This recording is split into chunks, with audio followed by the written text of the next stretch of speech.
Esse presuntinho aqui, safado, eu cheguei a respeitar por aquela coisa meio pueril, meio ingênua, do cara que entra na universidade meio que querendo respeitar todo mundo, porque existe uma instituição e ela tem que ser respeitada. Você nem sabe direito que é busca pela verdade, mas você tá lá, né? Na época era o meu mindset. E esse cara aqui, ó, olha o que ele tá falando agora a respeito do Supremo. É surreal. Bom dia para todo mundo. Pois é, cumpriu-se o que deveria ser feito. Quer dizer, há de fato uma ameaça muito clara dele, digamos, de tudo que foi descoberto, do sicário até invadir o sistema do Ministério Público, de alguém que pode interferir no processo investigativo, né? E do ponto de vista político, o Supremo não pode perder mais pontos, né? Está num momento que quanto mais pontos perder, mais vai se questionar não os dois ministros em que há indícios de relações promíscuas com Vorcaro, mas se perde com o Supremo como instituição democrática. E aí eu acho que é importante também frisar uma coisa que o Malott tinha dito anteriormente. O Supremo é muito importante para o país. Esse discurso que a extrema-direita tem levado de vamos fazer impeachment fácil, etc., eu sou muito contrário a isso, eu sou muito favorável à investigação, dá todo o direito ao contraditório, etc., mas deixar tudo às claras, mas o discurso que coloca o Supremo como uma instituição fragilizada é muito ruim. E isso basta que o Supremo tem que fazer a sua parte. Ao fazer a sua parte, ele favorece a democracia, favorece o Supremo não como pessoas, como instituição. Então acho que terminando aí, Fabíola, acho que do ponto de vista jurídico, acho que foi a melhor decisão, e do ponto de vista político também foi a melhor decisão, porque o Supremo se resguardando é bom para a democracia. Eu posso fazer só um pequeno comentário, uma coisa que a Dani falou? Claro. Eu acho que a minha amiga Flávia Oliveira tem dito que tem um hiperfoco no Supremo, no caso Banco Master. E eu acho que ela tem razão. E esse hiperfoco interessa ao centrão e à extrema-direita. Nós temos que colocar às claras o que o Supremo, ou que pelo menos 2 ministros do Supremo fizeram. Isso é o nosso papel, democracia. Mas nós temos que tirar o hiperfoco do Supremo e colocar mais foco em quem catapultou Vorcaro a posição que ele tem. Quem catapultou foram outros políticos, inclusive o governo Bolsonaro foi muito responsável por isso, muito. Mas é um absurdo. É um absurdo. Eu vi essa entrevista inteira, na real. Esse cara tá fazendo a cabeça de um monte de liberaloide na FGV. Eu fiquei tão... Esse cara é o parâmetro de conhecimento da FGV, tá? Esse é o standard. Deixa eu aproveitar aqui para comentar, porque eu vou ter que me despedir de vocês daqui a pouco, já deixando um abraço aqui dos amigos, para a audiência.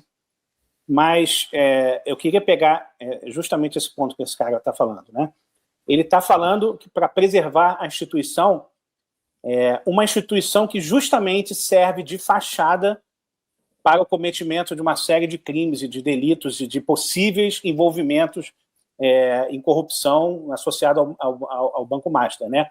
O Vorcaro, no dia da prisão, ele liga para Alexandre de Moraes, ele manda mensagem, troca mensagens com Alexandre de Moraes, no dia da prisão, pedindo para bloquear. Bloquear o quê? Possivelmente a prisão, né? A gente teve também agora a revelação das mensagens daquele advogado, né, o Valfrido, que é do Prerrogativas também, é um grande anti-lavajatista, né, falando que eles estavam infernizando a vida do juiz responsável pela prisão do Vorcaro. Ou seja, aparentemente tem um grande complô aí envolvendo o magistrado do STF na obstrução de justiça, né? Sendo que há uma relação aí longa, histórica, entre o Alexandre de Moraes e outros magistrados com o Vorcaro, inclusive passando pelo contrato milionário da dona Vivi e tal, eventos em Londres, da conspiração do uísque, envolvendo o Procurador-Geral da República. E aí eu entro numa questão que para mim é mais perturbadora, né? O Satir, a gente estava comentando sobre a delação agora, mas o que pode vir dessa delação? Que digamos, que é crescente gravidade ao que já está grave, né? Que poderia, digamos, pode ter provas materiais, pode ter mais, eventualmente, um áudio, a gente ouvir um áudio, a voz de algum magistrado falando diretamente com o Vorcaro, tudo bem, mas eu me pergunto, isso será suficiente? O fato de a gente ter mais conhecimento levará diretamente a gente poder tomar medidas contra esses protagonistas?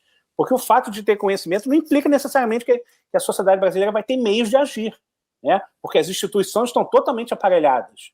Se você pensar que Alexandre de Moraes e Gilmar Mendes, por exemplo, indicaram o Procurador-Geral da República, ele foi uma nomeação deles, praticamente, então ele é um serviçalzinho do STF, chegaram a influir até na indicação de comandante do Exército, né? Também passava, o comandante do Exército pedia dicas também de indicação para cargos militares ao Alexandre de Moraes.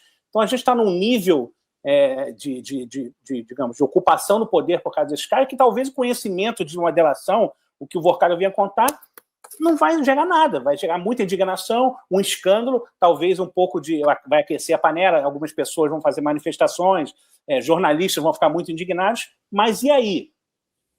Né? A partir daí, quais são os meios para retirar esses caras do poder? Eu não vejo, no momento, meios de retirar esses caras do poder. Por mais revelações novas que surjam, eu não vejo que o Brasil hoje tenha meios de tirar esses caras do poder, apesar de tudo que se sabe que pode se saber mais. Então, a gente está meio que numa situação difícil de escalonada, né? Por mais que as informações se acumulem e se tornem escandalosas, e sejam escandalosas aos olhos nacionais e internacionais, a gente não tem como fazer tirar os culpados, os criminosos do poder. Então, é uma situação muito delicada, porque a gente não sabe onde isso vai parar, entendeu? A metáfora que eu uso, Flávio, é que a gente está em 1989 e Chernobyl explodiu. Não tem manual de como lidar com Chernobyl, não tem manual do rastro da nuvem radioativa, a gente não sabe para onde vai a nuvem radioativa. E daí isso mexe com a insegurança de muito cara, pseudo-jurista e pseudo-advogado, que quer toda hora transmitir uma ideia de institucionalidade quando explodiram as instituições.